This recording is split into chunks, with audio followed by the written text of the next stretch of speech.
Pareho naman po ba kayong sumasang-ayon na dapat managot yung mga taong mapapatunayan na guilty sa hindi tamang paggamit ng pondo ng bayan? Yung mga bansang mauunlad, they have one thing in common eh. They have severity of punishment. Bitay, pero slowly. Penalty. But first quarter, kaliwang paa. Second quarter, kanang paa. Kaliwang kamay, Mas kanang brutal pa pala kamay. naisip. Sabi Diba? ko, yung walk of shame lang eh. Kaliwang mata, Kaliwang mata, kanang kanang mata, mata. tas papatayin na lang. Hindi lang yung nagnakaw, parusahan.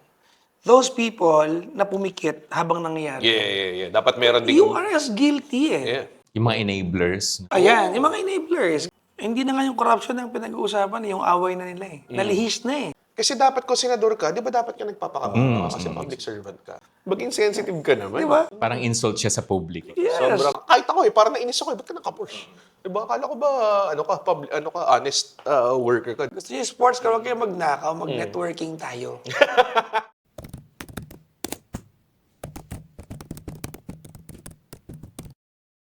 Pareho naman po ba kayong sumasang-ayon na dapat managot yung mga taong mapapatunayan na guilty sa hindi tamang paggamit ng pondo ng bayan? Yes. Oo naman. Oo naman, grabe naman yun. Oo naman. Actually, hindi ko alam kung mag-agree kami. Yung severity of punishment, dapat it has to be so raw na madadala ang buong, yung lahat ng leaders natin. At the same time, papalakpak tayo Agree. bilang citizen. It has to be so raw. May masasuggest po ba kayo na maganda? Ako, comedy na to, pero bitay, pero slowly. Penalty. But first quarter, kaliwang paa. Second quarter, kanang paa. Kaliwang kamay, Mas kanang brutal pa pala kamay. naisip. Sabi Diba? ko, yung walk of shame lang eh. Kaliwang mata, Kaliwang mata, kanang mata, tas papatayin na lang. Oo, ganun. I mean, because you cannot quantify yung the amount of tragedy that Yeah.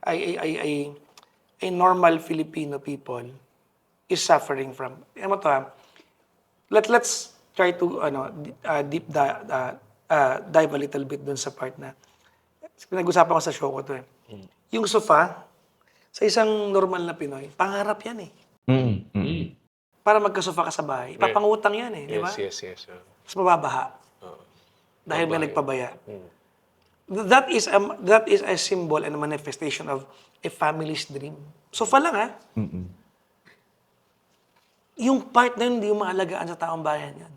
So you really have to be killed. Kasi kung ikaw na leader, hindi mo na makita yung grassroots problem na ginagawa mo. You shouldn't be serving us.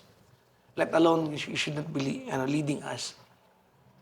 I think tama. It has to be sobrang may example. Yeah. I don't know what it is, or baka may mas creative pang pero yung severity na sinabi ni Papa Jackson, parang feeling ko walang magugulat or walang madidiri eh. Parang tama, parang ganun pa yung no? Pero what he's describing is talagang historically barbaric eh, di ba? Pero parang justified eh. Di ba? So, I mean, yung example na sopa, pero if you put it in medyo more grievous na terms na talagang totoo hindi natin ina-assume to, may mga namatay. Namatay. Diba? Totoo May yan. mga Isa pa bagay yan. nagbagay, may life-changing ang baha for a lot of people. Eh. Nagkakasakit. Tapos it's always resiliency that's commended. Like we try to rally we try to rally people when we say na alam Pilipino talaga waterproof tayo, baha-proof. Na-romanticize eh. Na-romanticize eh. Parang pinuri ka pa for enduring. Hindi na lang parang tulungan mo, no? Parang ganun. So, it's terrible. Tsaka panukala ko hindi lang yung nagnakaw, parusahan. Those people na pumikit habang nangyayari, Yeah. Dapat meron ding... you are as guilty eh. Yeah. Yung mga enablers. Ayan, yung mga enablers. Kasi, hindi naman gagawin ng dalawang tao yan eh. Yeah. Yung iba, hindi nagsasalita kasi they're protecting their political capital, their political parties. Yes. Paano yung taong bayan? Di ba, paano naman, di ba? End all and be all. Kung public ang works mo, ang industry mo, and you're not servicing and you're actually murdering, di ba, the public. So, di ba, talagang ewan ko na lang kung ano ba nasa batas. Alam mo ba? Kasi alam ko meron pang quantification na if it's below 50 million, it's not considered as. Ah, Parang ganun. So parang meron pa silang ginagawa na nagnanakaw sila in increments of 40 million lang. Parang hindi pasok. Parang hindi pasok. Parang hindi pasok. Di May ba? loophole yung batas natin. Daming gray areas. No.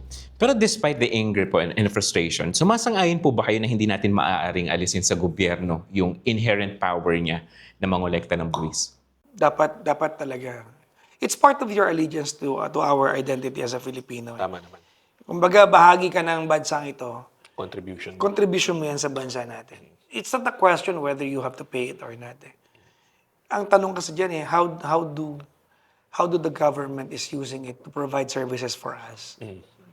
How about yung tax break ho na sinasabi? Kasi nakikita ko po, kaya ako po yun natanong kasi marami po tayo nakikita sa social media Yeah. na wag na daw tayo magbayad ng batas. Magbayad ng yun buwis. yung I think fina-fantasize natin na solution. Even ako, I would totally say na if you could find a way to give us a tax break, please, we would love it. Kasi nakikita ko yung mga dideclaring ko.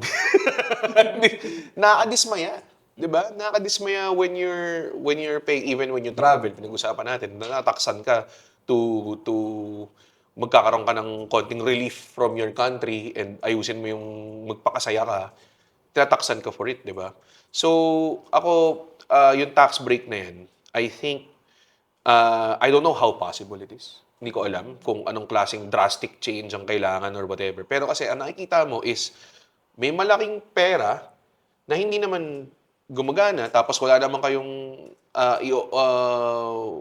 kayong balak na i-operate in a certain way because we've given you so many chances to do so.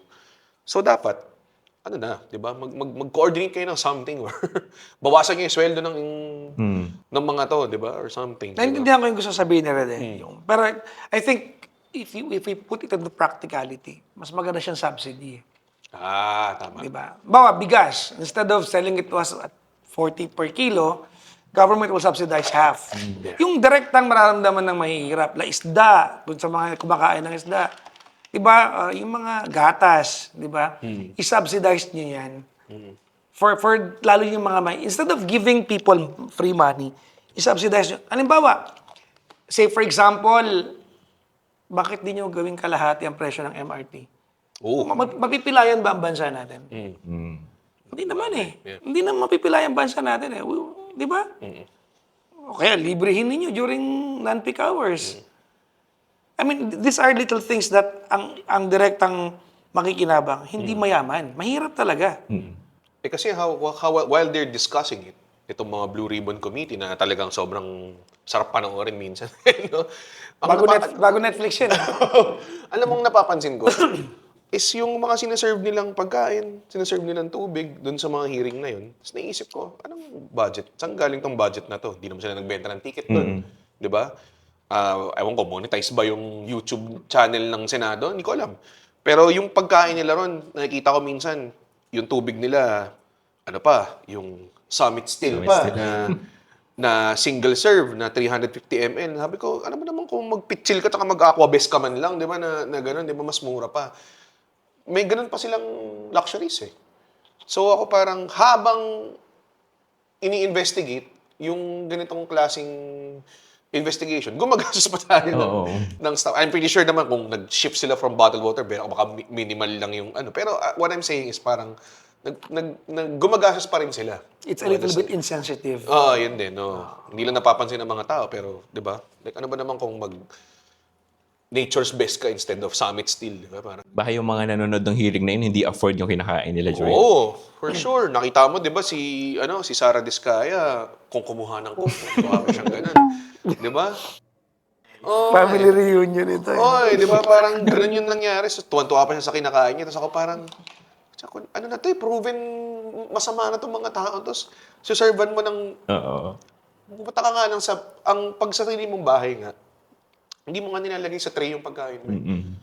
The mere fact na binigyan ka ng hospitality na nasa tray, tapos may choices ka, may pwede kang kumuha ng 2 lata. Sa bahay ng kaibigan mo, pag inalo ka ng drink, meron ka bang mentality sa utak mo na 2 yung kukunin mong... Alam mo yun, di ba? Pag nag-alok ng drink, ako lang ba? Pag nasa bisita ka, Eto, may mga drinks dito. Kukuha ka ba ng 2 at a time ever? Hindi. Tatanggi ka pa.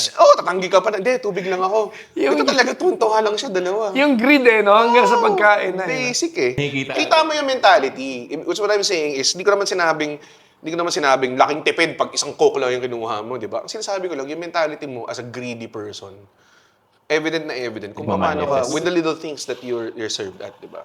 So, yan, yung mga ganyan. Taxpayer money yun. For sure. Pero Sir Red, if everything is possible, no, pag-usapan natin yung tax holiday, sa tingin nyo gaano siya dapat? Everything is possible.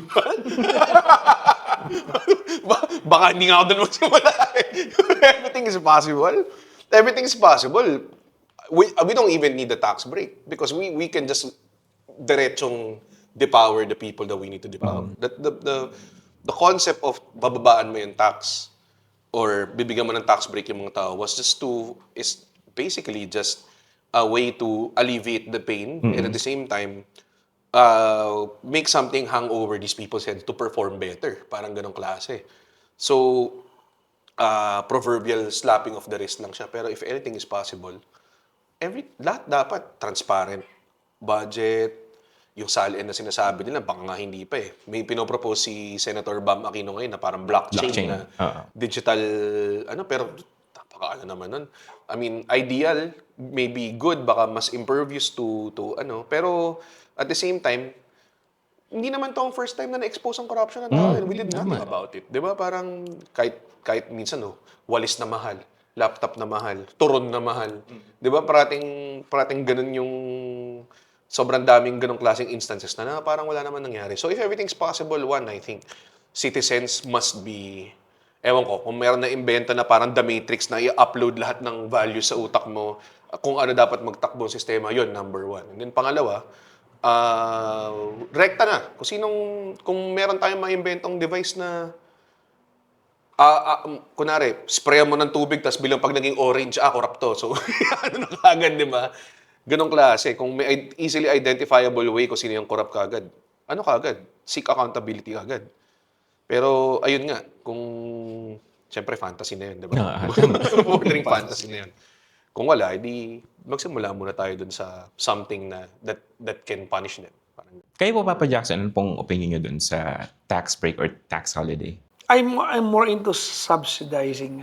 That's a good way din. Certain goods, especially yung alam natin na binibili na mahirap. Commodities. Di ba? Madali naman malaman yan kung ano yung pinamimigay sa mga relief operation. Yan yung kailangan na mahirap Yan na yun. Hindi mo na kailangan isipin pa. Yun na yun. Di ba? I-subsidize ng government. Di ba? Bakit pag jeep ang kakargahan ng gasolina, bakit baka pa pwedeng wala na lang tax? Di ba? Yung Para tax din babayaran bumaba ng yung fare. government. I mean, these are the things na so sorry pero kung pro-people ang government, hindi to kailangan manggaling sa tao Di ba? Hindi to kailangan manggaling sa atin. Alam to ng gobyerno, di ba? Maraming problema yung bansa natin that, number one, ang government natin so fragmented in a way na wala tayong master plan in a lot of things. Tagpi-tagpi tayo. Like, has nothing to do with our, pero has a lot to do with our not being aligned. Yung phasing out of jeepneys. Good yung intention Yeah. Ang ganda ng intention, let's modernize. But, 2 million yung e-jeep. Jeep na driver, mag-upgrade. Pag may 2 million ka, bibili ka ba ng e-jeep o bibili ka ng Vios para mag-grab? I mean, we don't look at it sa angle na yun Now, what do you do? What do you do with the, pinapropose ko nga lagi sa radyo to yung mga jeepney na i-retire natin, the government must put up a motor pool per region.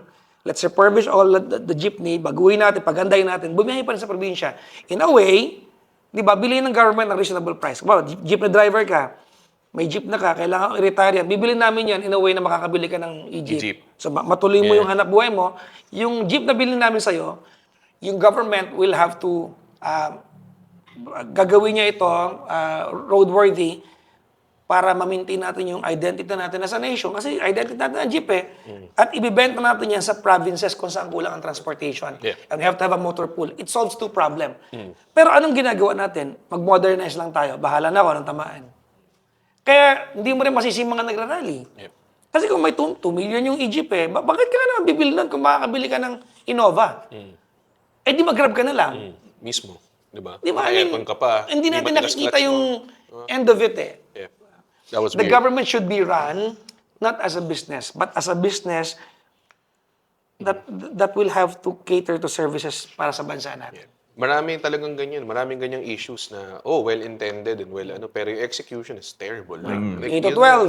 Yan, K-12. Oh my God. Di ba? Ang ganda ng intention yan. Pero pag nag-apply ka sa mga trabaho, hahanapan ka ng college graduate. Bakit? Hindi sila mandated to accept people who graduated ng K-12 lang. The intention of K-12 was enough na yung K-12 education mo to get jobs, di ba? And also, sana recognized din sa ibang bansa. It's not recognized sa ibang bansa. So, pangalawa, ang problem dyan is hindi naman tinanggap ng Employers. private, ng employers na enough siya to be credible. So, ganun din. Nagdag ka ng 2 years, ipapakuliyo mo pa yung mo, di ba? So, hindi talaga siya executed well. Actually, may question ako about education later. Pero Papa Jackson, na-mention niyo po kanina na hindi dapat sa mamamayan manggaling yung pondo. Hindi, yung idea. Yung idea. Dapat naisip na nila yun. Bago ba kami naisip? Di ba? Kasi andun sila Nasa rurok sila nung... Yun yung trabaho nila Like ako, as a comedian, kung mag-show ako sa bar, dahil nga ang dami ko ng shows na ginawa, pag pumunta ako sa isang bar, within 5 seconds, alam ko na kung anong kailangan ko i-adjust sa bar na to. Okay, yung mga tables, yung mga upuan tsaka tables, hindi nakatutok kung saan mag-perform yung comedian. Yung acoustics nito, kailangan ayusin. Kailangan ko ng speaker galing dito, kailangan ko ng monitor para sa comedian. Instantly, nalaman mo yan. Pero these guys are public servants. Lifers sila. You could argue, buong pamilya namin ay public servants. Dynasty kami. Pero yung quality of public service mo is very low. Bakit ganun? Ang mga family business, pag sinabing, lahat kami sapatero, ang galing talaga na third generation sapatero to, ang ganda ng sapatos mo. Pero yung mga third generation politicians, Napasama. pangit na papasama, di ba? Parang ganun. Pasama. Yeah. Well, when it comes to tax po kasi, meron po tayong tinatawag na Ang hirap ibalik, no? Ang hirap ibalik sa tax. Ang layo na natin. Layo na pero totoo It's all just kaya lang naman kumbaga yung point namin dalawa is just naman talaga siya sa executor siya ng Yeah. Kaya ako nga po kasi natanong kanina kung yung sinabi niyo kung saan magagaling yung pondo. Meron po kasi tinatawag na lifeblood doctrine. Siguro maganda na rin na maintindihan ng mga viewers natin na yung lifeblood doctrine actually galing po ito sa isang Supreme Court decision noong 1988. Hindi pa po ako pinapanganak nun. No, sa isang kaso ng Commissioner of Internal Revenue versus Algae Incorporated, and it provides that the taxes are the tax is the lifeblood of the government. Kaya doon po kumukuha ng pondo yung gobyerno para maipagpatuloy yung kanyang serbisyo. Ngayon, ang susunod kong tanong, Sir Red, especially kayo po yung nag-propose na babaan, yung tax, yung halaga ng tax na binabayaran ng mga mamayan. So, hypothetical siya. So, isipin natin, alam naman ho natin na malaking bahagi ng pondo ng bayan ay nananakaw. Tapos kung bababaan pa po natin yung pondo na nakokolekta, hindi kaya lalo lang tayo maghirap, hindi kaya mas tumaas pa yung inflation, hindi kaya lalo madagdagan pa yung mga utang natin sa ibang bansa. What do you think? I think tama naman. Completely nirecant ko na yung Hindi, pero it's a good, naman talaga. Within discourse, syempre, magbabago yung utak. Kung sarado utak mo, walang kwenta yun. Ba't ka pa nakipag-uusap, diba? Hindi, that's also a point na, that's very hard to defend, no? If I'm sticking to yung babaan yung tax, diba? Ang ko dyan, ang pinaka-defense ko dyan, or ang pinaka-argument ko against that, is, if there's a way to kind of like, ballpark figure mo o very, very conservative, kaya naman Kung meron kang conservative analysis kung ano yung nabubulsa na amount, then yun yung natin, stick natin. Ano ba yung totoong operating cost natin? Ano ba yung totoong operational cost natin? Like, kunwari, if I produce events, no? So, if I produce an event and I say, okay, ang renta ng theater na to ay 200,000, another 50,000 for staff, and another 50,000 for talent. So meron akong operational cost na 400,000. Now, yung actuals mo, matitipid mo yan, di ba? And everything. So, yun yung, doon ka makakakuha ng actual operating cost mo. Ngayon, na-whittle down mo to 320,000.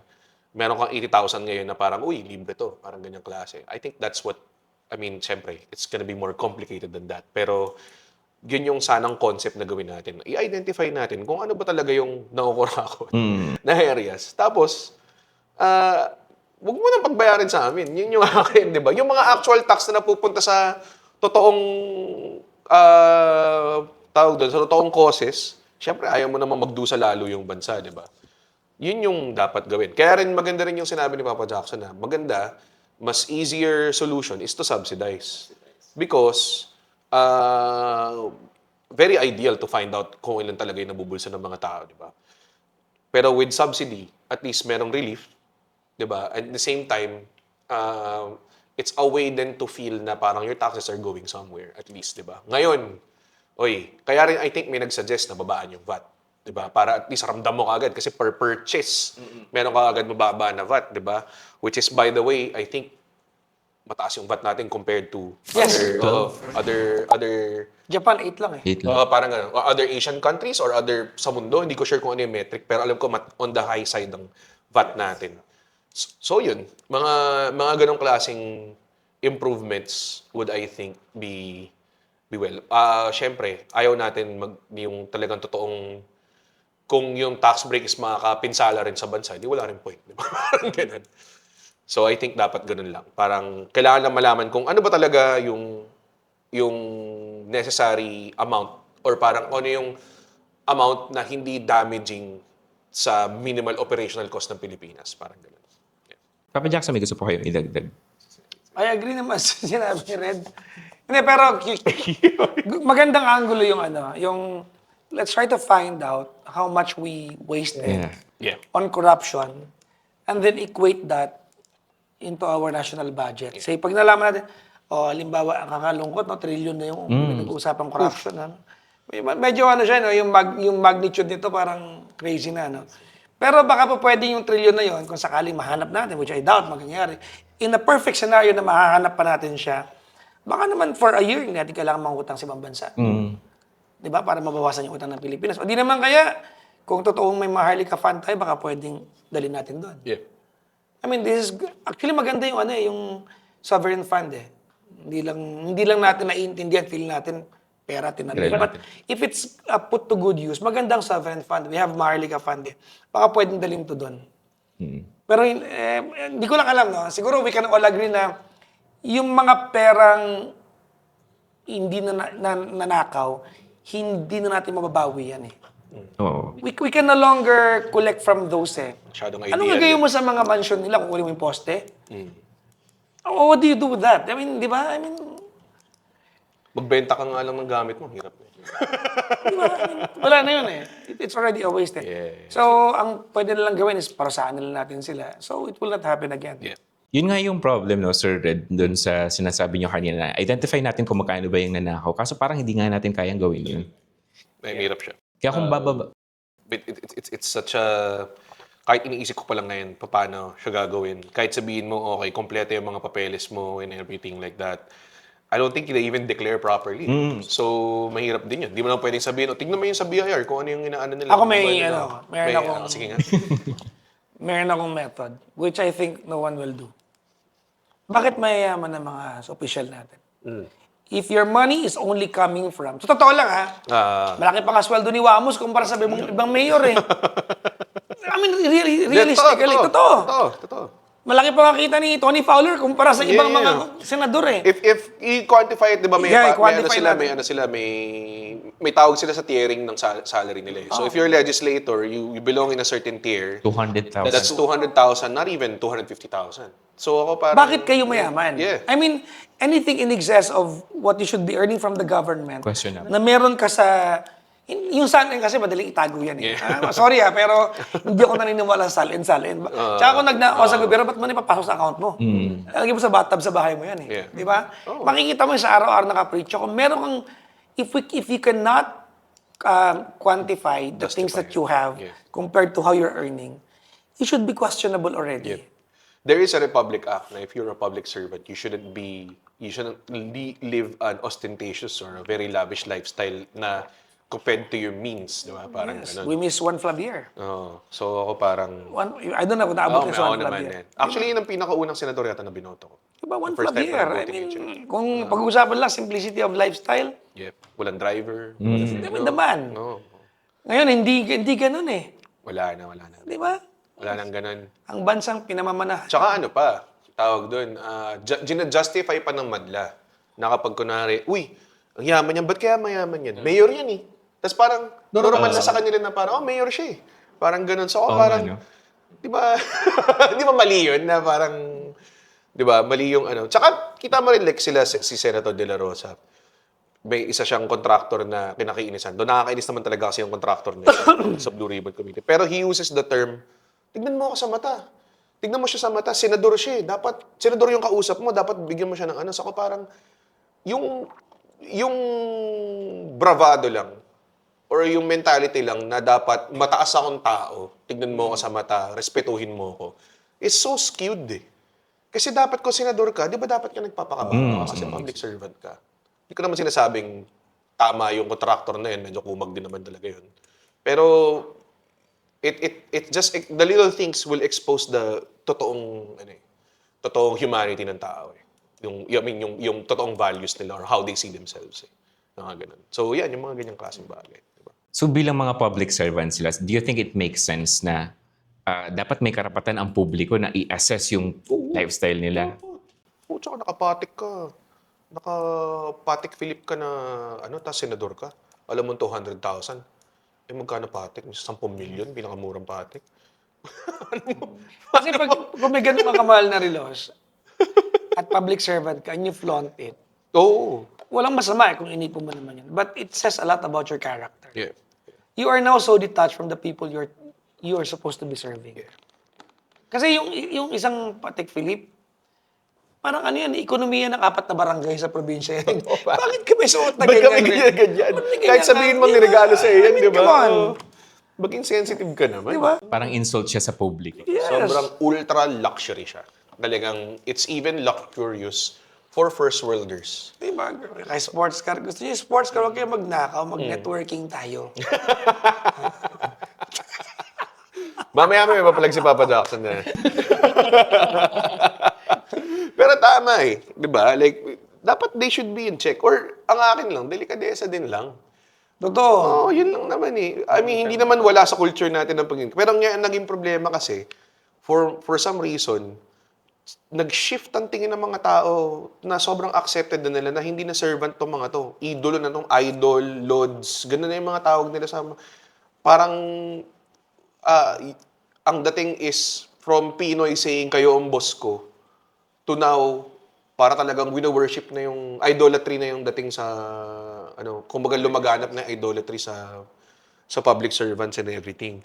Eh si Pinoy nga dati, di ba, bumili ng Porsche? Talaga na ano pa siya doon, nasilip pa siya doon. Kahit ako parang nainis ako ba't ka naka-Porsche? Di ba, akala ko ba, honest worker ka, di ba? Parang ganun. Eh ngayon, grabe. Normalized na siya. Ngayon, sobra. Di ba, yung mga relo nitong mga to, mga kotse nila, di ba? Yung habal nila, yung power that they, kasi ayaw nilang matraffic, di ba? Mga ganong klase. Normal na talaga. Hindi na siya kine-question. Pero nabanggit niyo po kanina, I think, Papa Jackson, tanong ko rin kung sang-ayon ka doon sa sinabi ni Sir Red na dapat baligtarin natin yung dynamics. Dapat mas mataas ang tingin ng public servant sa taong bayan, not the other way around. Oo. Dapat. Di ba? Kumbaga, given more importance, dapat talaga ang government is people-centric. Yeah.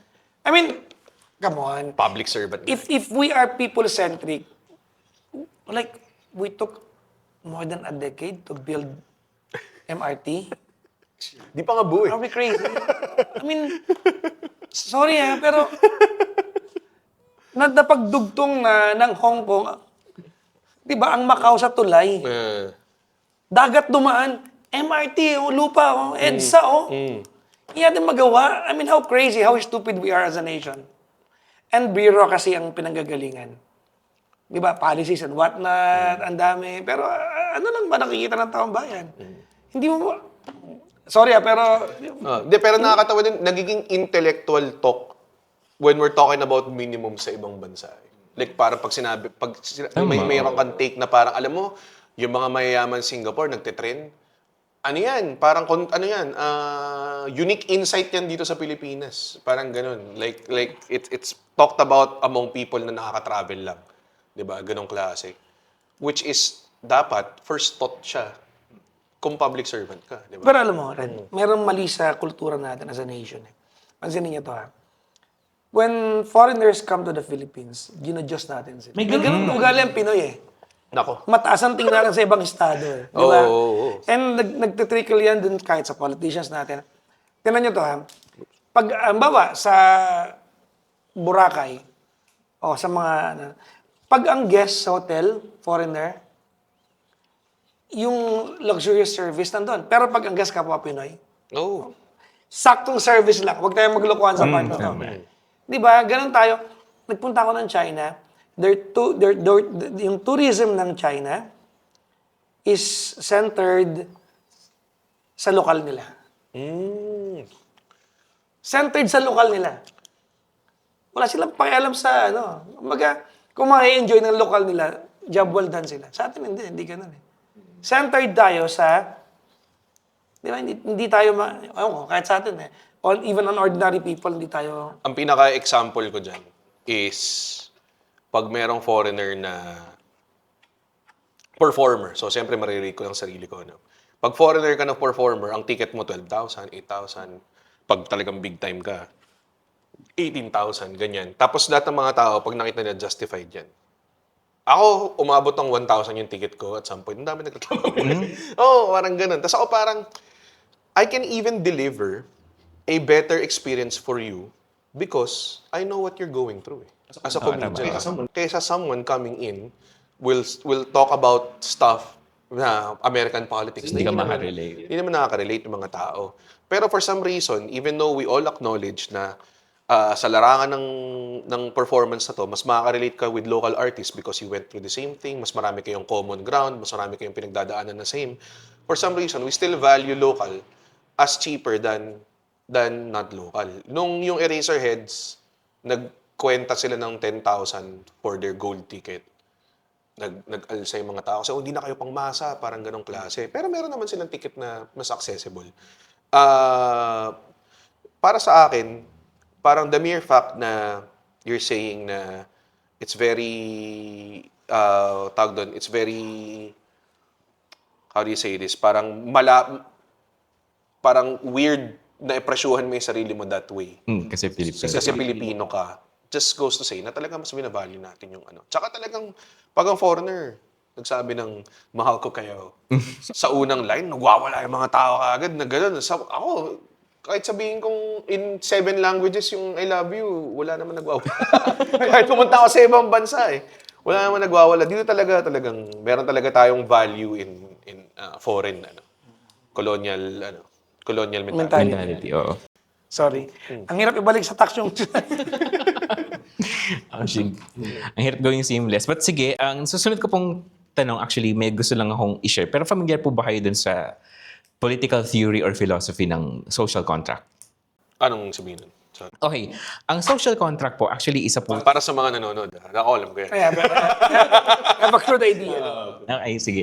Yung social contract po, isa po siyang philosophy or theory na pinaniniwalaan ng marami na ito daw po yung nagpapaliwanag kung bakit tayo may lipunan at pamahalaan dahil nagkaroon daw po ng kasunduan sa pagitan ng mga mamamayan Yes, at nag-iiba yan, depende sa bansa.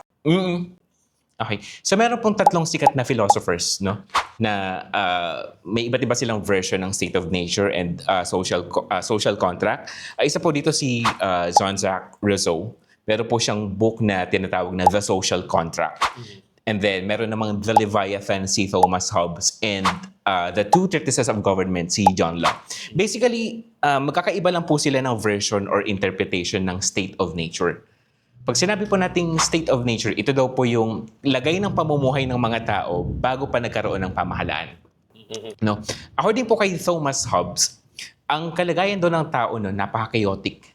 Violente daw ang mga tao. Kaya kailangan ng government na magme-maintain ng peace and order. Okay? On the other hand, si Jean-Jacques Rousseau naman po, siya po yung pinaka-idealistic yung kanyang paniniwala na moral daw talaga ang tao, peaceful naman daw talaga ang tao. So kahit wala. Kahit wala. Pero mas mainam pa rin daw kung meron. And another version po ay yung kay John Locke na yung karapatan pang tao, yung kalayaan at saka pagkakapantay-pantay daw natin ay natural. Likas siya. Kumbaga, hindi pinagkaloob yung karapatang pantao. Hindi natin utang na loob sa gobyerno kung bakit tayo may karapatang pantao. Nandyan lang daw ang gobyerno para pangalagaan at i-maintain yung karapatan at kalayaan na meron na po tayo. So ang bottom line is, andyan ang gobyerno para sa tao. Yun nga po yung sinasabi nyo kanina na people-centric dapat ang tao. Now, kaakibat po ng social contract na yan ay yung inherent powers na meron ang ating pamahalaan. Yung eminent domain, police power, and taxation. So, kasama siya. Ngayon, papaano naman kung ang government po ay hindi niya ginagawa yung role niya na pangalagaan nga yung karapatang pangtao, pagkakapantay-pantay. Ayon din naman ho doon sa mga philosophers na yon, may karapatan ang tao kasama po sa social contract, yung karapatang pantao na mag-demand ng accountability at magprotesta laban sa katiwalaan. At sabi niyo nga po, Papa Jackson, depende ho sa batas yung implementation ng social contract. And fair enough sa constitution po natin, sumasalamin naman po yung constitution natin dito dahil according to Article 3, Section 4 po no, ng ating 1987 Constitution, meron tayong freedom of speech, of expression, to peaceably assemble and petition government for redress of grievances. And as a matter of fact, noong September 21 po, di ba, nagkaroon po tayo ng rally at pinahintulutan naman siya ng pamahalaan. And as we all know, nagpapatuloy din naman po yung investigation pagdating nga dito sa corruption. Now, ang tanong ko po sa inyo ay ganito. Sorry, ang haba ng setup. Una, Akala ko seminar. Symposium eh. pero ang tanong ko po, unang tanong, para po ba sa inyo, sapat na yun na nagrarally lang tayo? Meron lang tayong freedom of expression? Sige, yun ho yung unang kong tanong. Ako na. Sige. Kasi yung favorite subject ko sociology eh. So, nakaka-relate ako. Yung social contract kasi, nakaangkla kasi yan sa kultura ng lugar kung nasaan ka. Yeah. Dependent yan eh, di ba? And culture is a direct result of people's morality. And people's morality is the result of what's acceptable and acceptable through norms.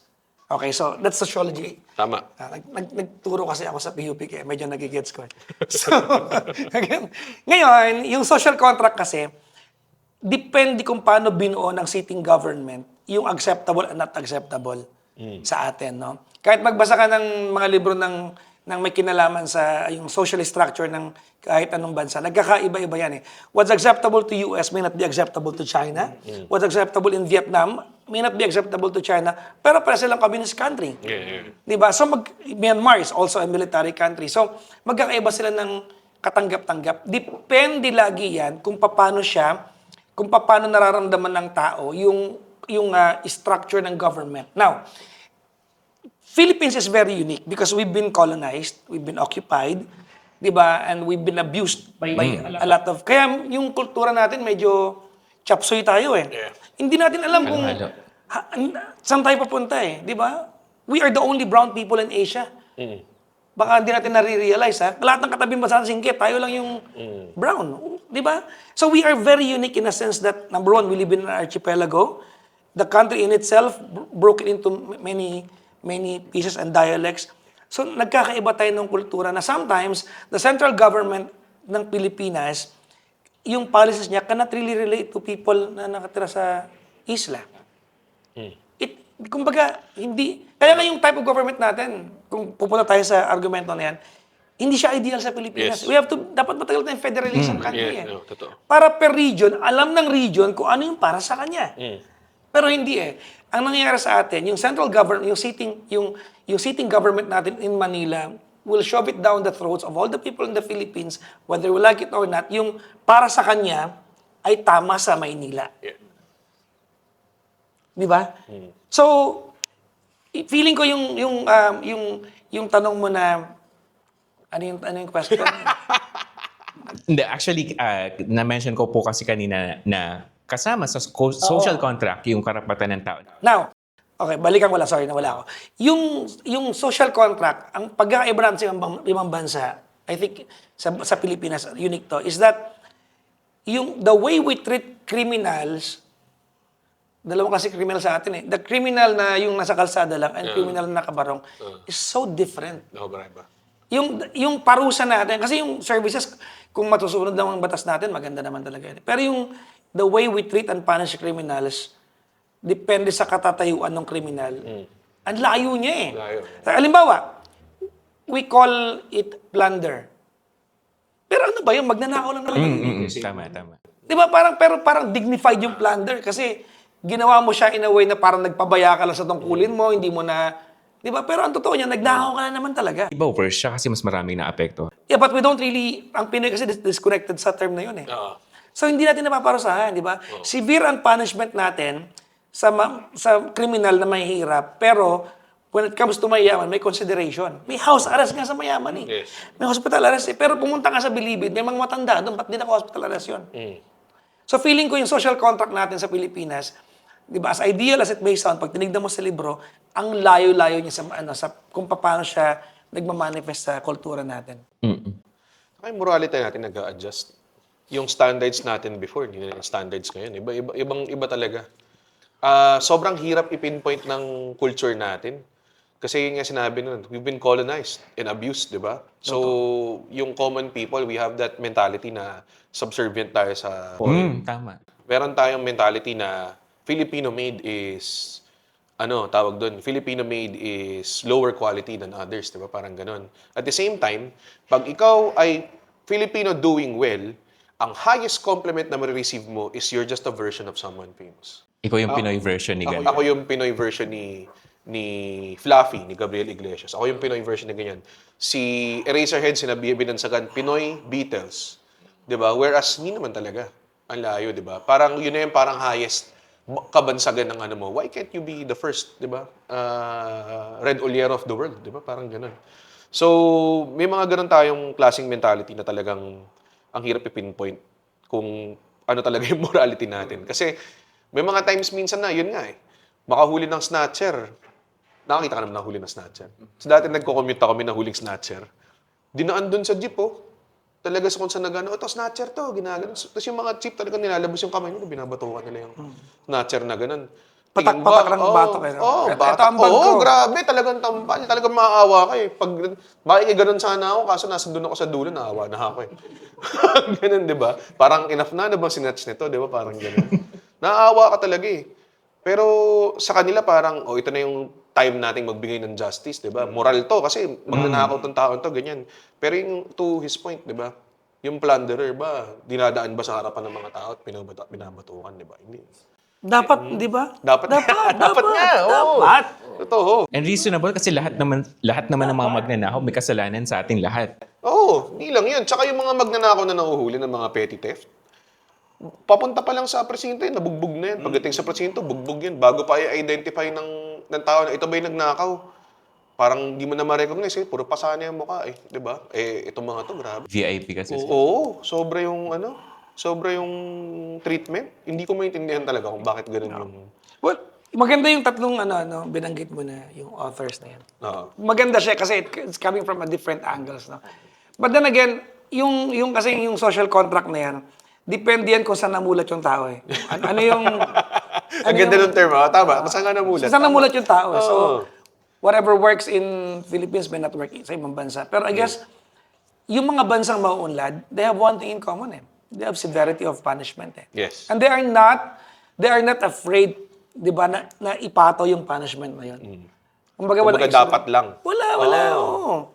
Dapat I mean, sa Vietnam, yung pinakamayaman nilang babae doon, di ba? Hindi, nahatulan ng bitay. Kailan lang? Yeah. Yung sa banking system nila. Parang ninakaw niya yung 6% ng... Oo. Imagine, Tuloy ba? Binitay talaga siya, no? nakakulong pa rin. Oo, pero imagine mo, para mahatulan siya and parang 6 of her family members, bitay Can you imagine one of the richest people in the Philippines mahatulong bitay? We can hindi natin ma-fathom na it might happen So ganun tayo ka-detach sa reality. Ganun tayo na kawawa naman. Yeah. Tsaka hindi mangyayari yan yung ganyan, yung ano, sa culture din natin na very forgiving tayo yung pinaka-problema din natin. So, balikan po natin yung social contract. Actually, marami ako na-extract na question dyan. Pero gusto ko lang ding bigyan na highlight yung sinabi mo, Papa Jackson, na minsan iba-iba rin ang morality ng iba't ibang bansa. Maybe it's because yung mga bansang yun, may iba-iba rin silang circumstances. Yes, tama. Perfectly said. Kagaya nga ng sinabi nyo kanina, tayong mga Pilipino, nasakop tayo ng iba't ibang mga bansa. So, meron din tayong ibang version natin ng morality, kung ano yung accepted sa atin at hindi. But going back to social contract. So, basically, contract, it's an agreement between two parties, no? Pamahalaan at yung mamamayan. At kung ang tanong ko po ay ganito, kung yung pamahalaan nga, napatunayan na natin na hindi niya ginagawa ng tapat yung tungkulin niyan, does it justify na maging resistant na rin tayo sa pagbayad ng batas? Ay, sa pagbayad ng buwis. Man. Sige, dahil ako yung nagsabi na huwag tayong bayad ng buwis. Again, no? Ang hirap Ang hirap no? Ang hirap itali Again, I think talagang, kung meron ibang way nga, na talagang maging maayos yung ano natin. Kasi gets ko yung sinasabi na parang meron tayong kontrata with them, di ba? Parang to justify it and everything. I think it's a way then to even enforce nga the social contract. Kasi you're not doing as right. You're not upholding your end of the bargain. Parang ganun lang. So parang if you're simplifying it, which is honestly, hindi siya maganda masyadong argument. Pero if you're simplifying it na okay, magbabayad kami ng tax given ito yung X amount of services and goods na makukuha namin sa'yo and then you're not providing it. So why would we yun lang yun. Since it is a contract between, di ba nga, people and government, di ba? Parang ganun. Siyempre, sobrang wild sabihin na, i-abolish natin ang gobyerno dahil lahat naman sila, kasi because there are things in place na talagang that would keep the peace and yun nga, ayaw nating mangyari, mga nangyari sa Nepal, masyadong wild yun na. Akala mo, pag napapanood mo sa reels, akala mo may hope, ito yung ginawa nila, tapos ni-rebuild nila. Gugulo lang yan. Dude, hindi. Akala mo ba, merong ilang pang taon of reform after that? Kasi kahit tayo, technically, ang constitution natin is 1997. Diba? So, ibig sabihin, galing tayo sa isang government or nationwide reform na inaayos pa natin yun. And yet, we're still failing to do it. So, again, kung mag-reform na naman tayo, iibahin natin yung masyado siyang wild. So, yung resistance mo to pay the taxes, it is the sole intention of the betterment of yung current system natin. Kung magiging better siya because of it, go. To uphold din yung proverbial deal between government and people. Diba?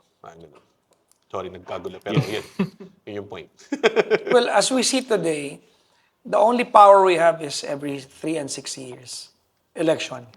Yes. Yan yung, that's kumbaga, ewan ko ba kung bakit tayo hindi ganun kagangho para bumoto. Di ba na, we think it's insignificant that, marami tayong kilalang di ba, ang lakas-lakas ng tamaan, pero ang lakas-lakas ng boses sa TikTok sa gobyerno, pero pagdating ng eleksyon, tahimik kasi hindi bumoto. Hindi bumoto. I mean, ano ba yung what is that one day of inconvenience to you na break your schedule and go out and vote? And when you vote, mag-research ka. I mean, di ba? Mag-research ka kung sino iboboto mo. You can even do it like the day itself. Tsaka ang problema sa atin pa, the election system. It makes it so difficult for everyone to vote. Ano ba? Taga Mindoro ako. Asa Maynila ako nag-work. Why can't I vote here? Oo nga. Ika-count din naman dun yun, di ba? Bakit di ako makaboto rito? Why can't you do it? Pupunta ka pa, uwi So ka ngayon, pa. wasted na yung vote na yun. Di ba? Bakit di ako makaboto rito? Hindi ko maintindihan yung part na yun, di ba? Yan din ang tanong ko nung hindi ma-combine yung NLEX yung yung sa SLEX yung card nila.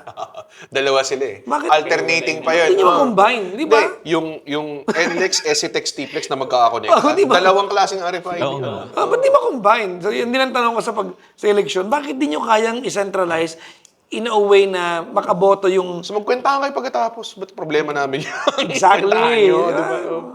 Yung mga ganun. So anyways, tama, di ba?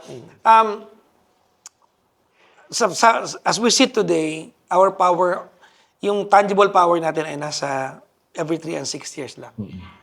Di ba? And dapat well-researched tayo when we go there. Hindi yung pupunta ka doon tapos tsaka mo lang babasahin yung... Yeah, oo. Di ba? Feeling ko nag-uumpisa yan sa pagpili ng kandidato eh. Tsaka hindi ko na rin naiintindihan kung bakit may mga party list tayo na hindi ko na naiintindihan. Hindi na tungkol sa marginalized sectors sa party list ngayon eh. Ano ba yung party list, di ba? Kaya masaklap pa dyan, when you ask learned people, I'm not even blaming you madla or whatever. Like, kunwari, I have friends, graduated Lasal, Ateneo, UP. When I ask them about, sinong party list binoto mo? Ano ba yung party list na yan? Hindi ko alam. Oh my God, ba't di mo alam kung ano yung party list? Backdoor siya eh. Politics backdoor siya. So, hindi nila alam kung ano yun. Pag inikot mo yung page mo, ito yung party list. Sinong party list mo? Tapos magbobotohin nilang party list. Muntinlupa party list ang binoto kasi taga Muntinlupa ako. Sabi ko, hindi mo na kailangan yun kasi may congressman ka ni. Alam mo yun, bakit biglang merong pang party list bigla na regional based? 'Di ba? Ang weird eh. Dapat ano yan, advocacies yan, 'di ba? So, yun, kulang yung information. Di ko alam kung information na ba yun or Pati yung vetting process kung sino mga... vetting process mo and Hindi everything. ko maintindihan talaga. Ano talaga? Magulo. Ako, pwede ma-abolish ang party list system na yan. Let's just do away with it. I mean, sorry pero tingnan ka natin ngayon kung sino yung mga sangkot sa... Hindi ba galing sa party list system? Totoo, ang dami. Ang dami talaga. Sobrang dami. Oo. Tsaka ano siya, di ba? Basta meron kang X amount of boto, yun yung mga, yung mga chairs mo, di ba? Para sa akin din, you're also limited to one advocacy per person. Paano kung gusto ko rin suportahan yung farmers, tapos gusto ko rin suportahan yung women's rights? So, kailangan ngayon, pagpiliin ko Pipili ka pa. Kayo ba ako? Sa mga babae ba ako o sa mga magsasaka? Parang ganun yung... Well, not all party lists are bad. Kaya lang na-abuse na kasi. Na-abuse talaga. Na-abuse talaga siya eh. Minsan vague eh. Agimat. Ano yun? Di ba? Tungkol sa mga, ano ba to? Tungkol sa mga gumagawa ng agimat? Ganun ba? Kailangan ba nila ng tulong? Yan ba yun? Kaya sila may agimat party list. Kawawa naman yung mga gumagawa ng agimat sa kapis, pare. Mga ganun. Ayoko magsalita. Hindi mo alam eh. Hindi mo alam. Gulo na talaga. Sobrang gulo na. Pero actually, magandang point yung sinabi mo, Sir Red, na pinapaboto tayo ng party list and then yung mga taong bumuboto, hindi naman aware kung para sa... Actually, yun yung pinakapunong problema. Vetting process. May mga tao, sino mo botohin mo, Sir Red? Kokopyahin ko na lang. Tapos ako parang sa utak ko, sige na lang, okay na kasi ano na eh, boboto na eh. Ngayon na eh. May dami kong message na ganyan, sino mo botohin mo. Kaya pinost ko yung kung sino bobotohin ko nung huling Senate elections. Ang dami nagme-message, sino mo botohin ko. Gagayahin ko na lang. Pero ang totoo, sinabi ko doon, please, alamin nyo. Pero bakit? Pero bakit? Di ba alam mo yun, maganda na alamin nyo. Diyos ko, ano ba naman yung pumunta kayo sa website na nagko-compile ng i-research nyo. 12 lang yan. Totoo. 12 tao lang yan. Di ba? Hindi naman siya mahirap anuhin. Mahirap Ako nga, minsan parang kahit sinabi nila kapartido ni ganyan si ganyan. Research mo mo. pa. Ganang klase. Kasi baka mamaya-maya, di ba? Baka naman political ano lang to. Text si Yorme sa akin. Chat ako sa kanya kanina eh. Speaking of DPWH, sa lugar namin, merong, alam mo yung sabihin niya highway, tapos kukulungin nila yung isang street, timbangan ng truck, tapos wala na magtitimbang, so naging choke point lang. Piniyam ko sa kanya. Nice niya. Nung last month, inayos niya eh. Proactive siya. Proactive siya. PM mo siya ng 3 p.m. today, kinabukasan, nireply niya ako. Oh. Nakumpiska ko na. Bumalik kanina kaya PM mo siya ulit eh. Nag-reply siya, ha, andyan ulit, sabi niya. Magkakilala kami ni Yorme, matagal na pa naman. Okay. Yung maganda. I voted for this guy for presidency. It's a, ano eh, tawag doon, bihira yung, may ganyan, like, I mean, fine, may access ka sa kanya, di ba? Pero I'm pretty sure not a lot of Hindi, people bukas can, siya di ba? kahit sa mga Ah, talaga? Na makakausap talaga siya. Nagre-reply siya. Well, iba pa rin pag bata ang ano, kasi may stamina sila to move. Actually, hindi sinasabi. Yun din yung inaano To ko move. ngayon. May stamina sila. I think a lot of people prefer the younger Oo, sana. No? Kasi pag senior citizen, 7 p.m. pa lang, di mo na makausap sa congressman. Oh. Kasi tulog na. Naramdaman Nagtayo na yan po kahit nakatingin ko, tulog ho eh. Pag kumukuha kami ng mga event permit sa mga barangay level, pag matanda ang barangay captain, 3 p.m. wala na yan. Wala. Kailangan mo maabutan yun before lunch. Kung hindi, wala na. Wala ka makukuha ang permit. Ganun. Biro mo, ito yung proseso gumawa ng permit. Ito na to, barangay level lang to. Ha. Gagawa ka ng permit for everything. Pagdating mo doon, ito yung step 1, step 2. Ano nila to ha? Proseso nila to na sinunod mo ha. Tapos biglang ma-hold up ka. Bakit? Kasi po nagmimerienda po si Kap eh. Parang ganyan. Okay, sige. Mga anong oras po kayo magtipon namin? Alam eh. Kung ano mga ganyang klaseng stuff. We are so broken that even the Yeah. election for the barangay Yeah. position, we cannot hold it. Di ba? Ilang beses na ba na-delay yan? Oo nga eh. Oo. Dapat this. Monarkiya na nga yung barangay eh. Oo. Mukha na nga tayong ano eh. Para tayong unofficial federal monarchy ang tawag ko sa... Papuntang ano natin duke eh. at dukesa na ngayon mga nakaupo Oo. dun eh. Parang marami tayong mga kings per region. Tapos magko-converge lang sa isang... Ewan ko, ang gulo ng sistema natin. Sa... Oo.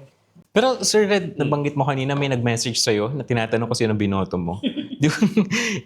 How do you feel about it bilang isang influencer or content creator? Naka-pressure ha. Mamaya-maya, yung mga in-endorse mo, hindi mo rin naman alam eh. Hindi mo naman may check yan beyond whatever they put out eh. But it's good if it came from people who researched Yeah, I guess so. instead of those who are paid Yeah. to endorse. Pero, on the flip side, dun mo rin ma-realize, kung ako, na hindi naman ganong kalaki yung reach ko, tinatanong nila kung ano, paano pa kaya? Kung gaano sila ka-influential, yung mga May tinanggihan ka ng politiko? May tinanggihan Oo ka? naman. Ako meron, multiple millions. Hindi naman multiple millions. Nung Kung prime- multiple millions. Nung prime ko, naulak ako. Grabe. It was the easiest millions I said no to. Grabe. Kasi kumbaga, hindi ko kaya nalokohin yung, no one will know, but I will know eh. No. Di ba? Nasana nga yung mga politiko natin, ganun din sila sa trabaho nila, di ba? Ako, I've been tempted din naman, pero not millions. Hindi ko umabot dun. Pero... Sino po? Several elections ago to sa akin. Sa kabila pa ako nun.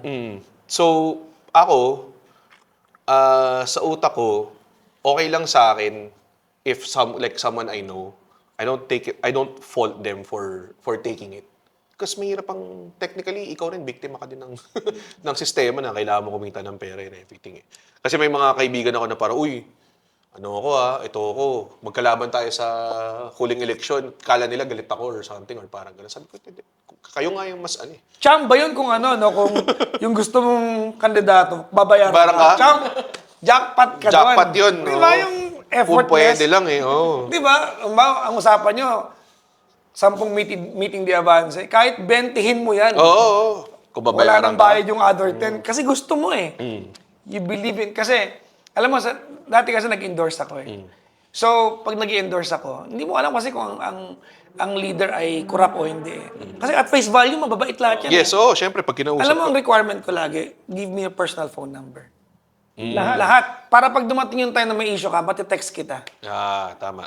Matatanong kita kung ano nangyari, bakit nangyari to. So lahat ng mga in-endorse ko, nasa phone book ko yung numbers nila. Okay, gagayain ko yun.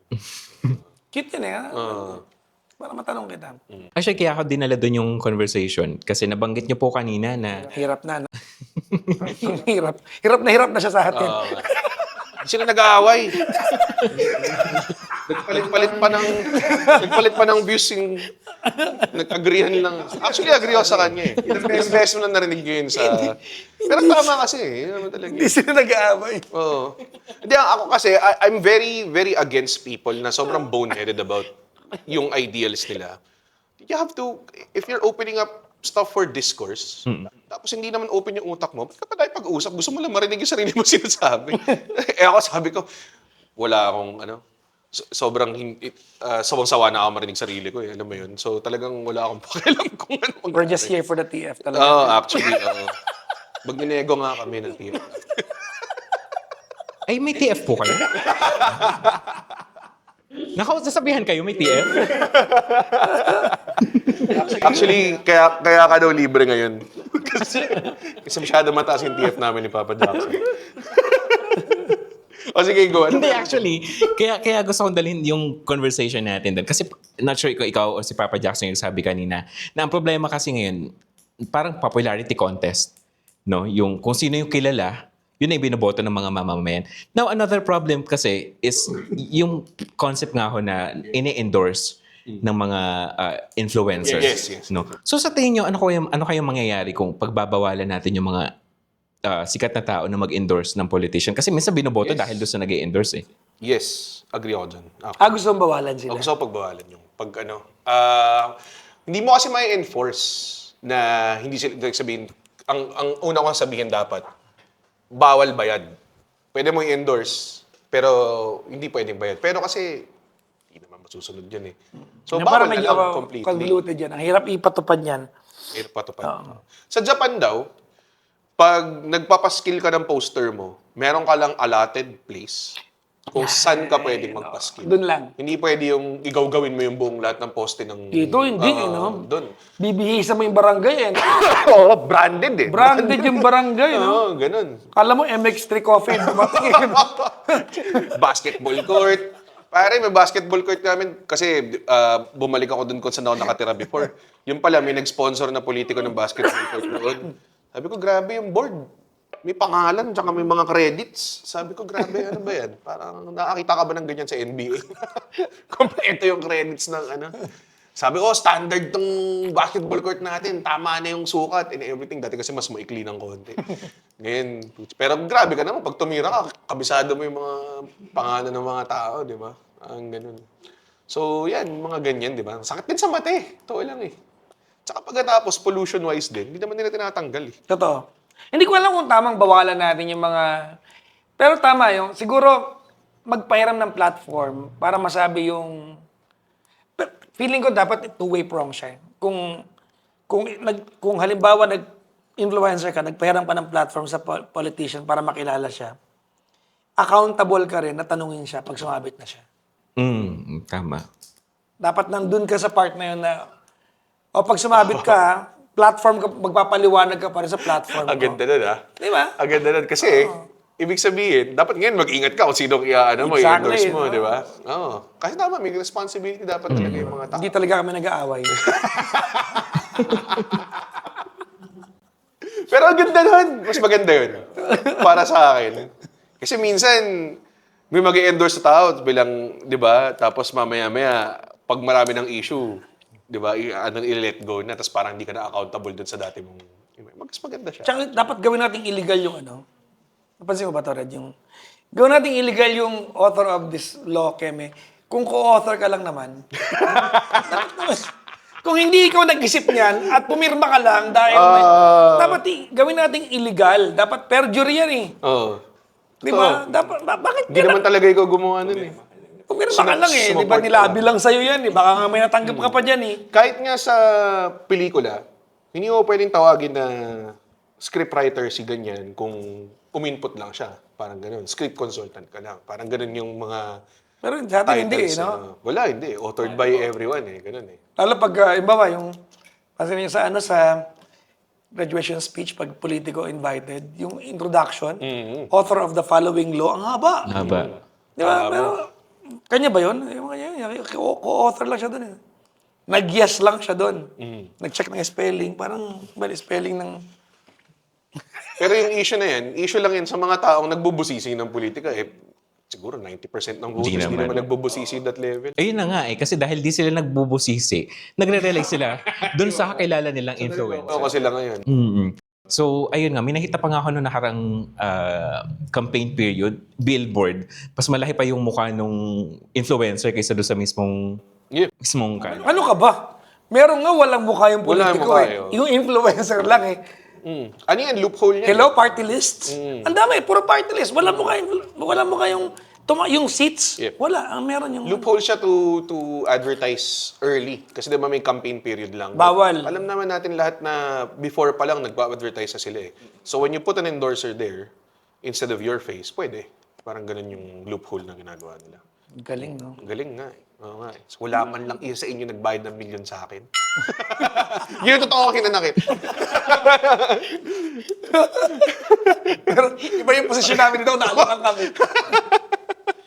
Pero yun Sad. talaga. Very Oo. sad, very sad. Very Daming loophole ng batas natin. So, At Comelec ang susi niyan. yes, isa pa yun. There has to be, there has a lot to be I think they're changed. trying to probe na, I think sila, may collection of congressmen that are saying na parang, you have to limit, ano ba dapat ang limit ng campaign spend, mga ganong klase, hindi pwedeng mag-endorse ng ganyan para mas level yung playing field ng mga mas may resources na ano.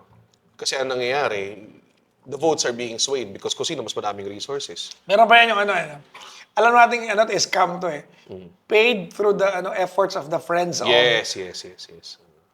May ganun eh ba? I-declare Paid by the natin sino yung friends. Oo nga. Oo nga, sino yung friends? I-declare natin sino yung mga friends na yan. Oo. Marami na. May mga iba nga na malalaking companies, they give donations to, kunwari, 3 presidenteng talagang posibleng manalo. Lahat sila dyan magbibigay. 3. Because 3 yung pwedeng manalo eh. 3 yung manok ko. Pag manalo to, di nasa in good graces ako nung person na Top to. 3, no? Oo, top 3. Ganun lang. Diba? It serves my interest. Yun talaga. Dahil problema ng bansa natin. Yun ang problema ng democracy.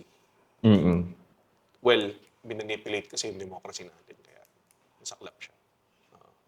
Pero still, we have the power. Sabi nga ni Papa Jackson, every 3 and 6 years, di ba? So, ewan ko lang, ginawa niyo ba ng huling, ano? Oo.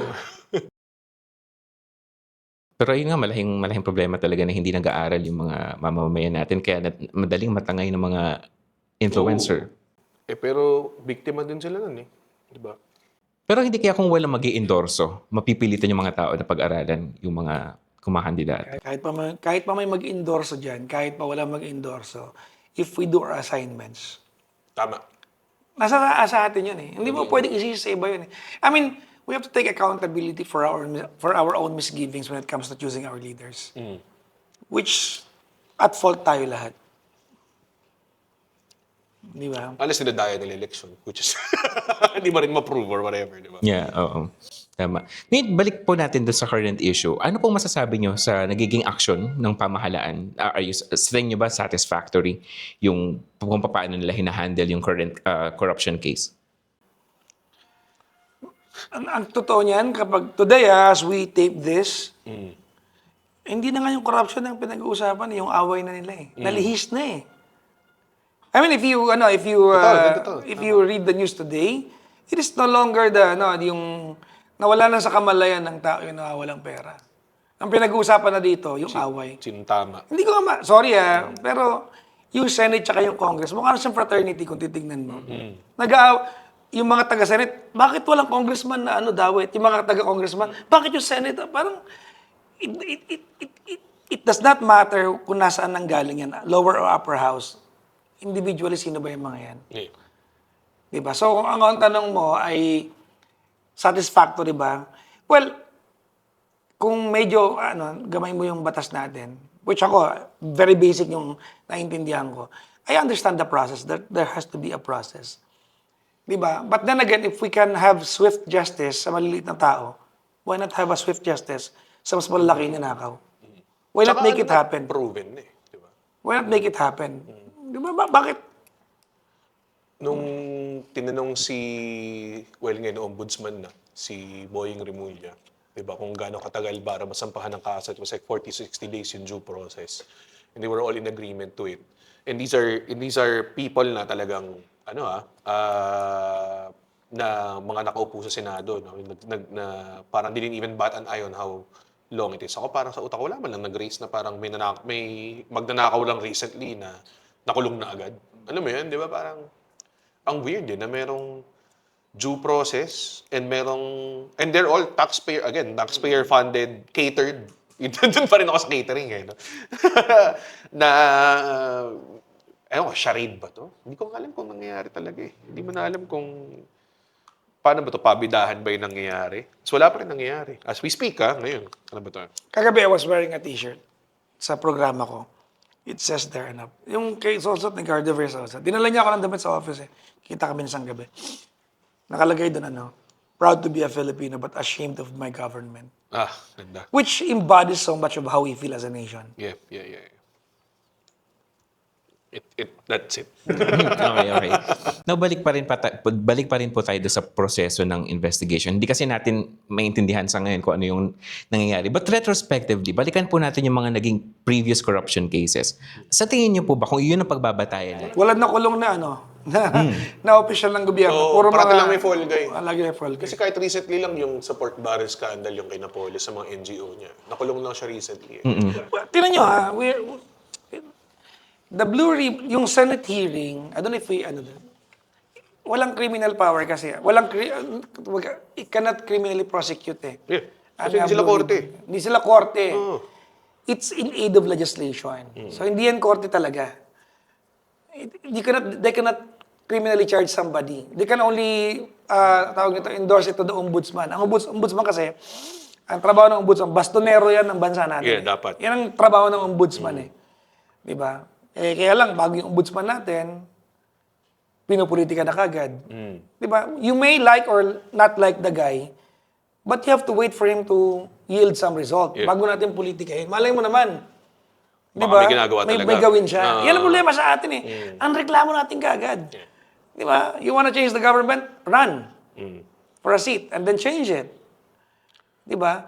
Hanggat di ka tumatakbo at wala ka sa pwesto, your power lies only within 3 and 6 years. Yun talaga siya eh. So sa tingin niyo nga, I agree. pero yung kung pagbabatayan nga lang po natin retrospectively yung mga naging... Yung mga dating cases, wala naman nangyari. May mga nakulong naman na, bumalik lang sa Senado agad eh, di ba? May nakulong na rin before, naging mayor pa. At kasalanan natin yun. Kasalanan natin yun, I would say. Kasi nangyari na eh. Fault Nagkaroon na ng comeuppance eh, di ba?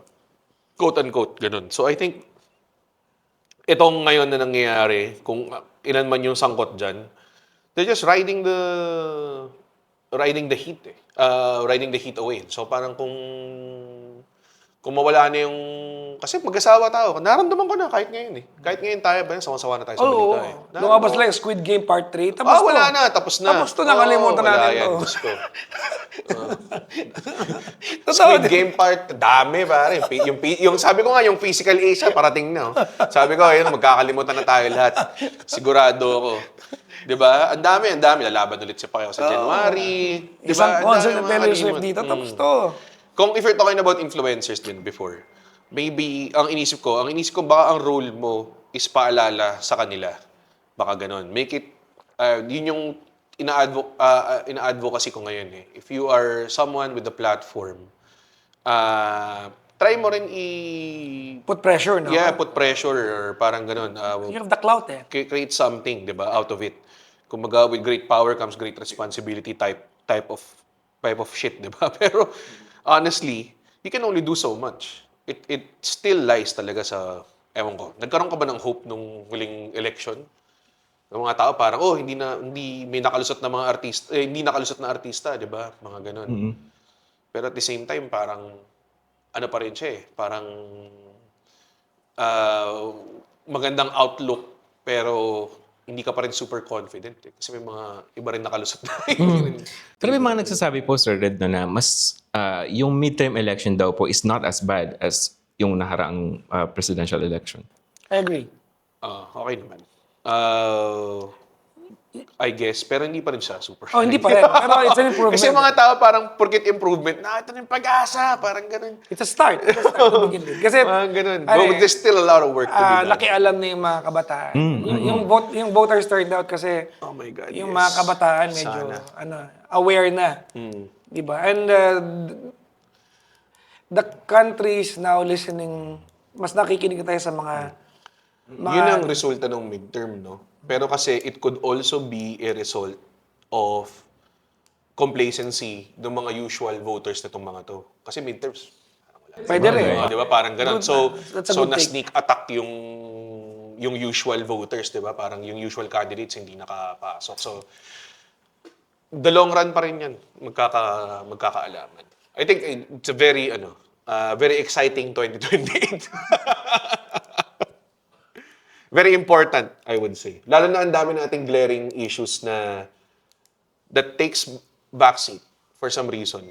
Like, we still have an agricultural problem, we still have an energy problem, apart from the economic problem natin. Diba? We have a overpopulated prison system, a very, very Huwag muna natin isolve yung prison system. Para pag nakulong Doon muna sila. Or, baka nga ba-solve yan pag sila na nakakulong. Baka nga. Kasi naramdaman na nila. Sa kanila ayusin. Maya-maya, di ba? Parang ganun. So, ang dami tayong problema na supposedly dapat takes priority over everything. Yung education. Yung literacy rate natin. May panukala, baka magdagdag pa nga ng isang taon eh. Sa education. Sa K-12. K-13 na siya. Hindi naman... Pro daw, K-12 Pro. I read it last night eh. I don't know if it's true. That's Well, napag-uusapan natin yung education, Papa Jackson. Actually, kung babasahin natin yung Constitution, ang education po may pinakamataas na budgetary priority. Actually, yun po talaga siya. No? So kung ang tanong ko sa inyo, ano po sa tingin nyo, maganda ba kalidad ng edukasyon natin?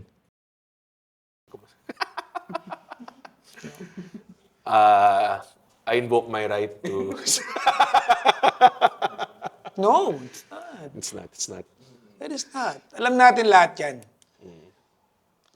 Di ba? And I think na now more than ever, nagtitake importance yung what you can consume through. Kasi I'm a person that I feel like you should act on things na talagang you have complete control over. Like yung mga content na ginagawa mo ngayon is very good kasi I'm pretty sure when people start talking about these things, they will learn about it. Kung may galit sa akin na parang ano ba tong matabang na kimono na to, gusto ko mag-disagree sa kanya dahil nakakainis siya magsalita, di good. Kasi mag-research siya kung paano niya ako i-negate, di ba? Parang ganun.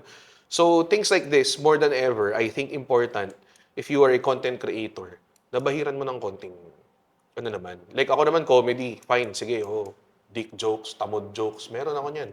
Pero in the same set, may joke ako about government, may joke ako about proper governance and everything. Alam mo yun, make palatable ways to kind of like improve yung information natin, di ba? Because not everyone is doing it. Dapat gobyerno. Marami naman tayong dapat eh. So, dapat tayo na lang talaga yung, kung ano na control mo, I guess. Yun yung ano mo. So, yes, no, hindi maganda yung educational quality natin. And I think may evidence for it. Yung literacy natin. Meron akong kilala na may-ari ng Kumon. May mga 4th graders na hindi marunong magbasa. Mga ganun. But they pinapasa sila. Hindi sila inaano. Because merong educational standard ngayon na dapat hindi magbagsak or something like that. Parang ganun. Pangklase. Naalala niyo yung total education. Kasi my sister is a teacher. Naalala niyo yung laptop scandal? Yung ano. Overpriced? Grabe.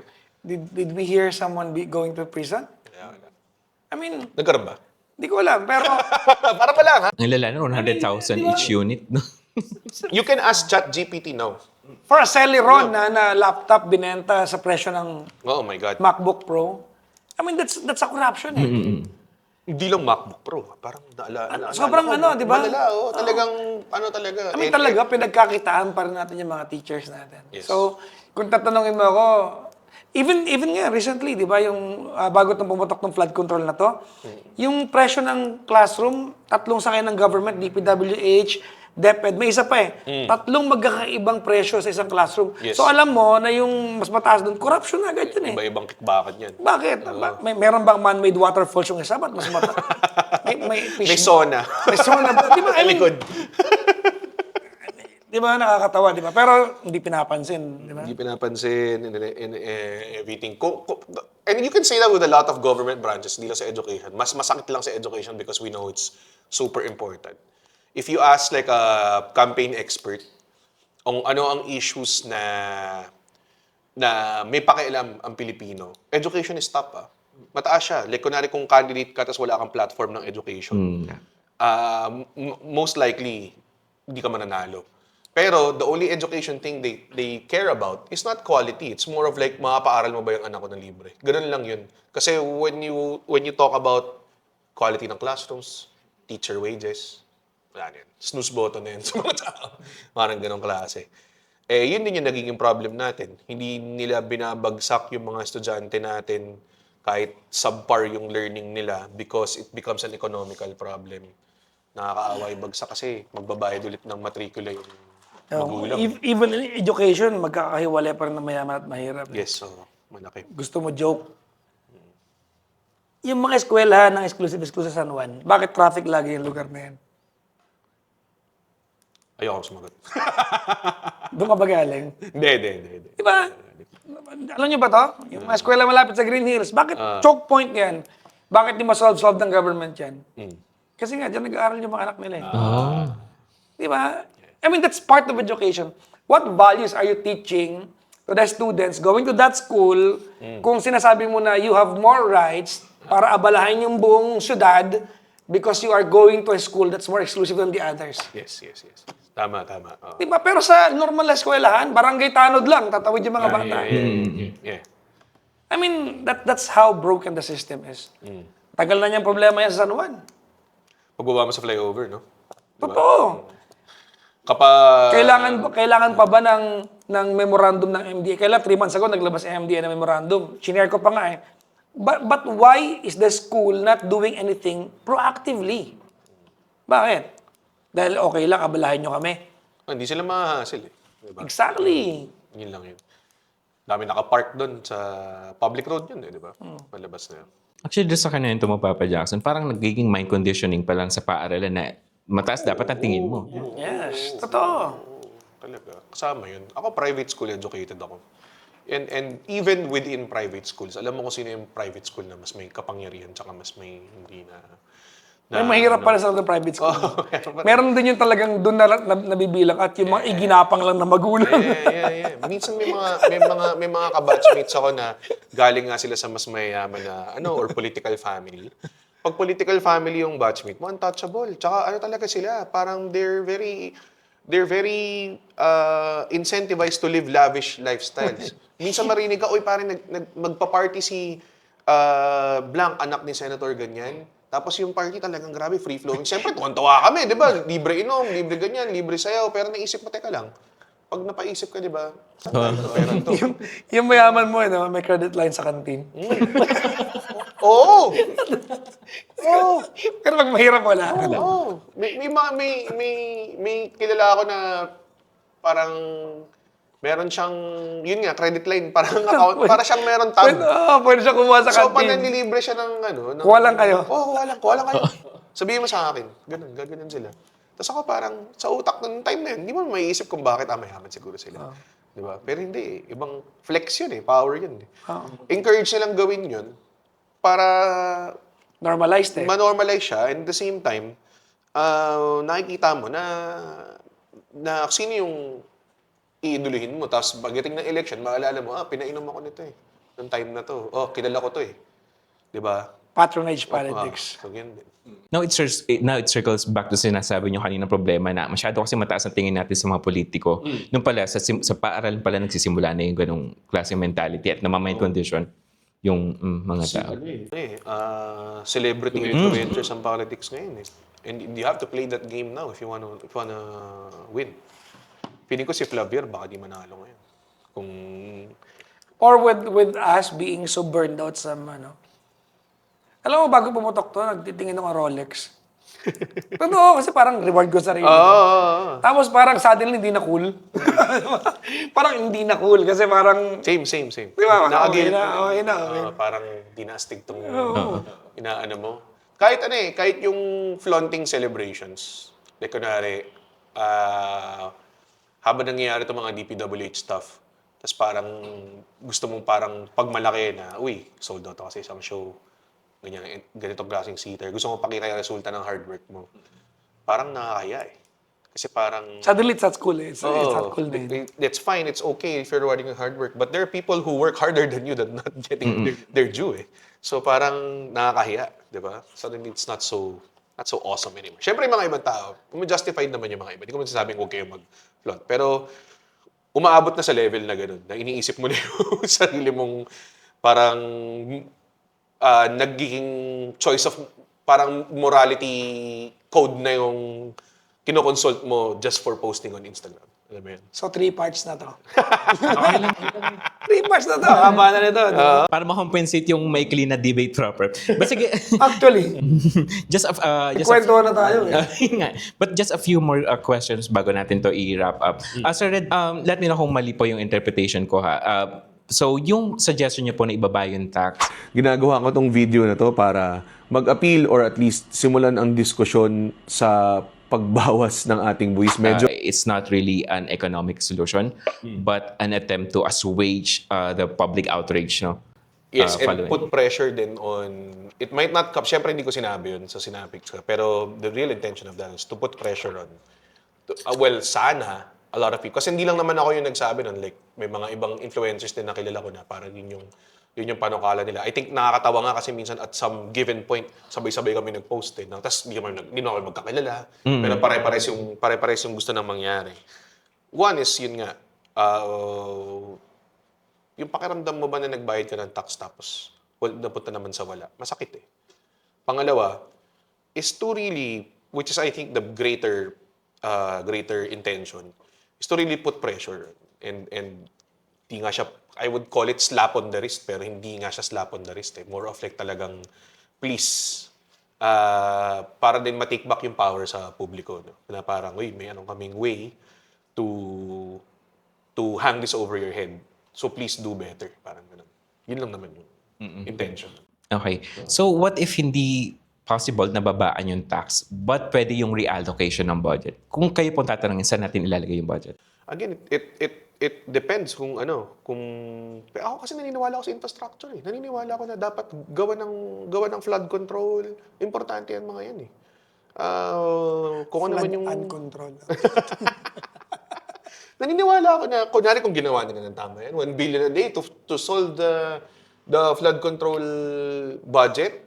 Sabi ko, hindi ka na pwede magkamali. Meron akong stand-up bit na ginawa about na hindi mo na kailangan mag-isip kung ganun kalaki yung budget mo, 1 billion a day. Sabi ko nga, gumawa ka ng chain ng mga taong nagwawalis ting-ting sa isang direction. Eh. Papunta sa ocean, pwede mong gawin with 1 million a day. Diba? 1 billion a day, ha? Hindi 1 million, 1 billion a day. So, ako para sa akin, mali din naman yung, pangit kayo, reallocate natin dito. Kasi pangit din yung paglalandingan. Di ganun din, hindi rin magagamit. Dapat proper spending. Kung may aayusin kayo, huwag mo naman sabihin, di natin kailangan ng flood control na. Dahil nakukurakot lang, huwag natin gawin. Di ba? Masama naman yun. Kailangan ayusin kung sino yung... kailangan ayusin kung paano gastusin ng tama. I think. More than anything. Kasi I think, if you busisiin mo yung budget, I think a lot of the departments are well-funded. Hindi lang nagagamit na maayos yung funding. Okay. How about you, Papa Jackson? Sipagan na lang natin para manakaw pa sila. Sipagan natin. Mag-overtime tayo para manakaw pa sila. Oo eh. Sarcastically, no? Kaya naman, baka kapusin sila ng budget sa bahay nila. Kawawa naman. Baka naman hindi nila makuha yung... Baka hublos na lang yung mabili nila. Hindi na Audemars, di ba? Ganun. Okay. So one last question na lang po. Kakancel ko na po yung iba. Wag! Hindi, okay lang kasi hindi naman kayo debate eh. Sinira namin yung format ng podcast niyo. Ang hirap naman kasi hindi mag-agree, di ba? Ito actually, ang tanong ko, may nagbago po ba yung pananaw ninyo? Actually, pareho naman kayo ng pananaw. So, Actually, ang ganda. Yung subsidy is something na malamang gagawin kong content niyan soon. Na maganda siyang solution to do it. Apektado, tapos ramdam mo agad eh. Tanggalin yung tax sa condom, no? Para family planning. Oo. Diyos ko, kondoman niya sarili niya. Kondom muna tayo, guys.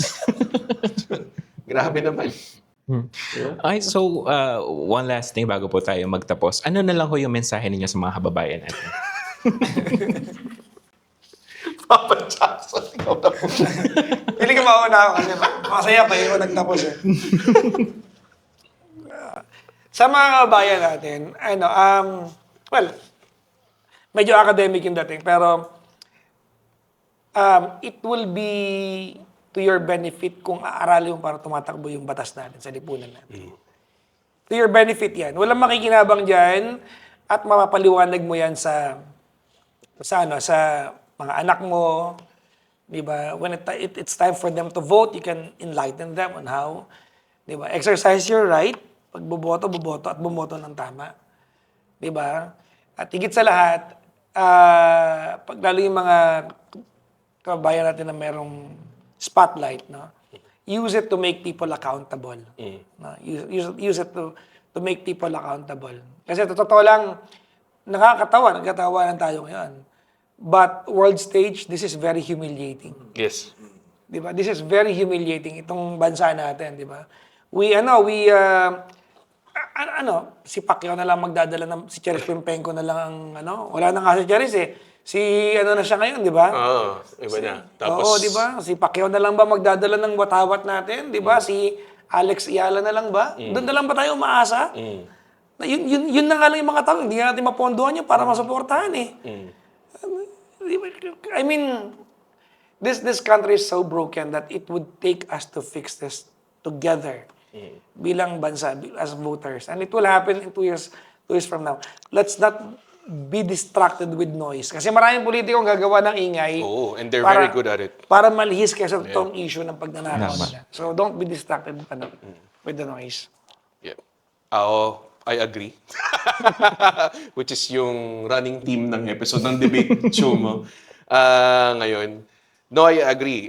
Malaking bagay yan. So, I think yung freedom of expression natin, at least hindi siya masyadong tarnished. Though it has been many times naman so for a lot of people.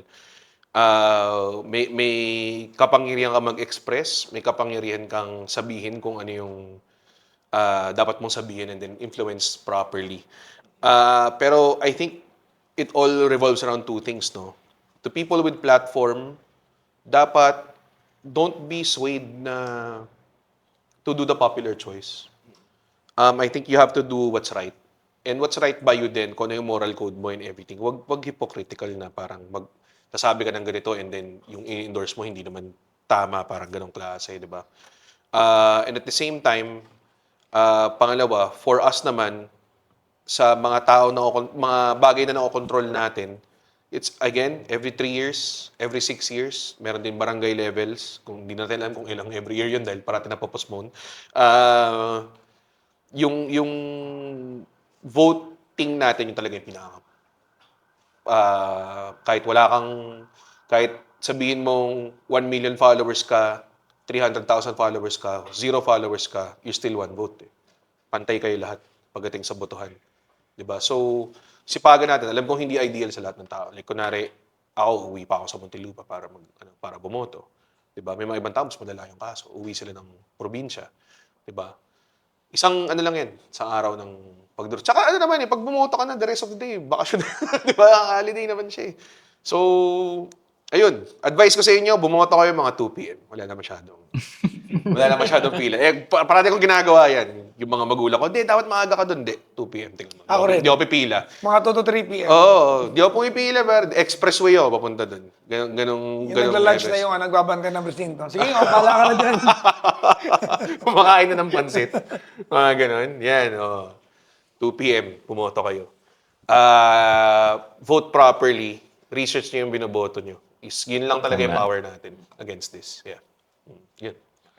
Maraming salamat po sa inyong dalawa and unfortunately, kapos na po tayo sa oras but at least iba na maximize natin yung 1 to 4 p.m. At sa ating po mga viewers, kung nakaabot pa kayo sa bahaging ito ng ating programa, sana marami kayong natutuhan at patunayan nyo yan sa ating comment section. Ano yung mga natutuhan nyo dito sa ating napakahabang conversation? So, dito na po nagtatapos ang ating talakayan. Muli, ako po si Armando Bibay at ito po ang Unbiased.